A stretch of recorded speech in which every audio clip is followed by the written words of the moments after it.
किसान भाइयों, बोरान के बारे में हमारे मन के अंदर हमेशा एक सवाल आता है कि बोरान हमारे फसल के अंदर शुरुआती अवस्था में दे या फिर फ्लावरिंग अवस्था में दे।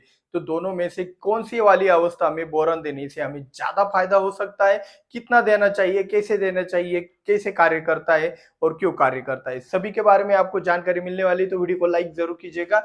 और चलिए शुरुआत करते हैं, बोरान फसल में शुरुआती में दे या बाद में दे। तो शुरुआत में अगर देना है तो उससे क्या फायदा होता है, पहले तो ये जान लेते हैं कि भाई बोरान फसल के अंदर कार्य ही क्या करता है और हमारे जमीन के अंदर बोरान का लेवल कितना है एवरेज। तो हमारे भारत की जो जमीन है उसमें जो बोरान है जितना चाहिए उससे कम ही है। हमारे जमीन के अंदर बोरान की डेफिशिएंसी ही पाई जाती है। अगर किसी प्रकार के जमीन के अंदर बोरान अच्छे लेवल पे हो या फिर उससे भी ज्यादा हो तो वहां पे बोरान की टॉक्सिसिटी भी पाई जा सकती है। अपवाद इसमें भी कुछ एरिया हो सकते हैं। तो यहाँ पे बोरान आपके फसल के अंदर क्या कार्य करता है। तो बोरान आपके फसल के अंदर जो भी नई पत्तियां होती है या फिर जो भी नए फूल आते हैं उनके अंदर कार्य करता है। मतलब जब सेल डिवीजन का पेशी विभाजन, एक पत्ती से दूसरी पत्ती बनाने की जो भी प्रक्रिया होती है या फिर एक पत्ती में आकार बढ़ाते वक्त एक पेशी से दूसरी पेशी बनाने की प्रक्रिया होती है या फिर नया फूल बाहर फेंकने के लिए, तो सबसे जरूरी होता है आपका बोरान। अगर आपके जमीन के अंदर आपके फसल के अंदर बोरान की डेफिशिएंसी रहेगी तो आपके फूल निकलने की जो भी चांसेस है वो बहुत ही कम निकलते हैं। तो ये बात आपको पहले तो ध्यान में रखना है। तो बोरान आपके फसल के अंदर सबसे जरूरी चीज है, क्योंकि हम जो 90% जो भी फसलें करते हैं कंदवर्गीय को छोड़कर, उसके अंदर हमारे फल जो तैयार होते हैं वो फूलों से ही तैयार होते हैं। तो इसीलिए हर एक फसल के अंदर बोरान की मात्रा उचित रखना बहुत जरूरी है। लेकिन उसका एप्लीकेशन कब करना है ये भी बात बहुत जरूरी बन जाती है। तो अगर हम पहले बात करें बोरान, अगर हम शुरुआती अवस्था में दे, शुरुआती अवस्था में हम क्या देते हैं। तो शुरुआती अवस्था में हम देते हैं बेसल डोज।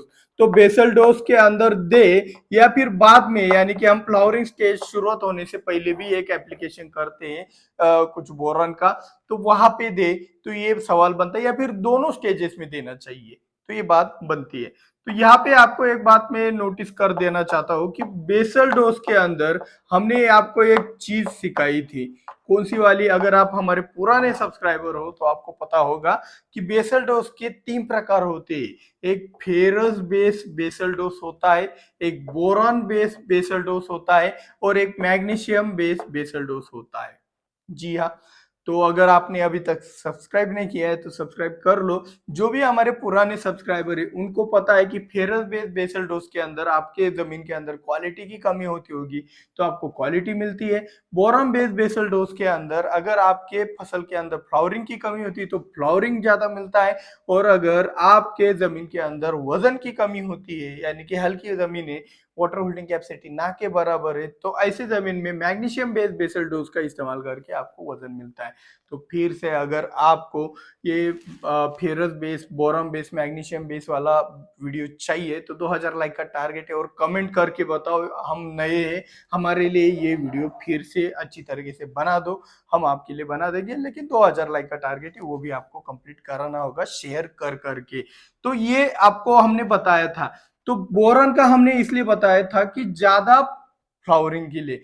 तो अगर आप बेसल डोज के अंदर बोरम बेस माइक्रोन्यूट्रिएंट मिक्सचर लेते हो तो भाई बहुत अच्छी बात है। आप बोरन अगर पहली अवस्था में अगर बोरम बेस्ड माइक्रोन्यूट्रिएंट मिक्सचर दे रहे हो तो बहुत ही तगड़ा वाला रिजल्ट आपको मिलने वाला है आपके फ्लावरिंग वाले प्लांट्स के अंदर।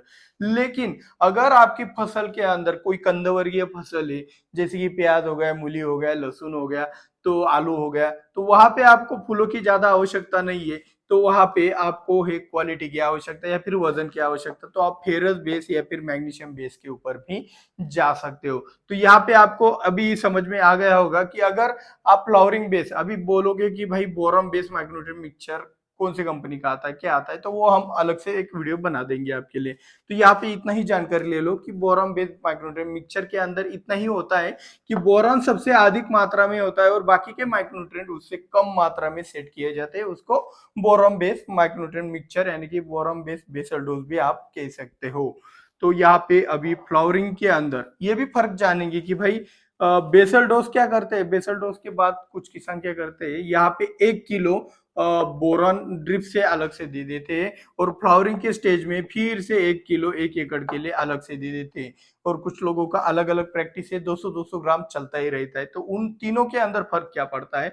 अगर आप बोरॉन बेस्ड माइक्रोन्यूट्रिएंट मिक्सचर भी दे रहे हो और 1 किलो बोरॉन भी दे रहे हो और बाद में 1 किलो दे रहा है, तो ये यहाँ पे टॉक्सिसिटी आने की संभावना सबसे ज़्यादा है।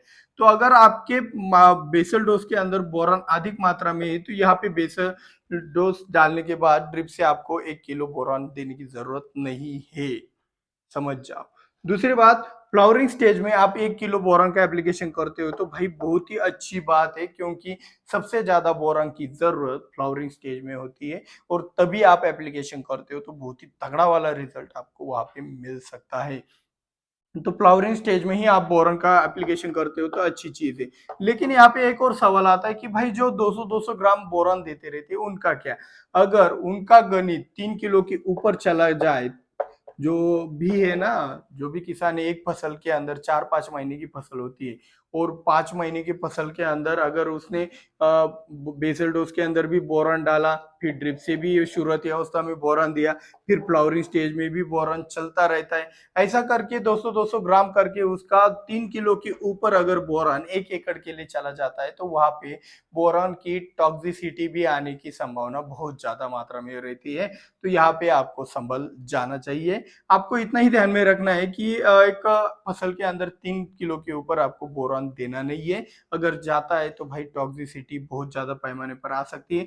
अब तो कुछ ज़मीनों के अंदर बोरॉन की इतनी भी कमी नहीं है, आप ये जो लिमिट है इसको 2 किलो भी कर सकते हो। ऐसा कुछ प्रमाण कुछ ज़मीनों के अंदर भी मिलता है। तो अगर आपको बोरॉन डालना है तो अभी समझ में आ गया होगा कि बोरॉन बेस्ड माइक्रोन्यूट्रिएंट मिक्सचर डालते हो तो बहुत ही तगड़ा वाला रिजल्ट मिलता है। 1 किलो बोरॉन ड्रिप से देने से कोई फायदा नहीं शुरुआती वाली अवस्था में। अगर आपका फ्लावरिंग वाला स्टेज 1 महीने के बाद हो तो उसके 1 महीने के बाद ही आप बोरॉन का एप्लीकेशन करेंगे। एक साथ भी करते हो तो कोई दिक्कत वाली बात नहीं है। 1 किलो तो और भी अच्छा रिजल्ट आपको फ्लावरिंग स्टेज में मिल जाएगा। तो बोरॉन के बारे में ये जानकारी आपको अच्छी लगी हो तो वीडियो को लाइक, चैनल को सब्सक्राइब करना मत भूलिएगा और शेयर ज़्यादा से ज़्यादा कीजिएगा। मिलते हैं अगले वीडियो में। जय जवान जय किसान।